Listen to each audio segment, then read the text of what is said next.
النقاش في مسألة الزواج اليوم ماشي من باب كره المرأة، ولكن من باب قراءة الواقع القانوني والنفسي والاجتماعي اللي كيعيش فيه الراجل اليوم.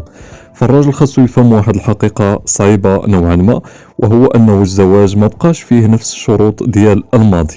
كان عقد متوازن، دابا ولا عقد محفوف بالمخاطر، خصوصا على الراجل. علاش؟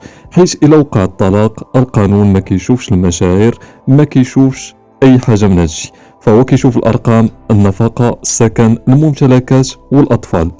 وفي الغالب الكفه كتكون ضد الراجل، حتى الا كان هو اللي خدام وكيصرف. فالزواج العصري الحديث ما بقاش عقد متكافئ، فالراجل كيدخل وهو كيعطي التزام طويل الامد، بينما المراه عندها دائما باب الخروج مفتوح بثمن اقل.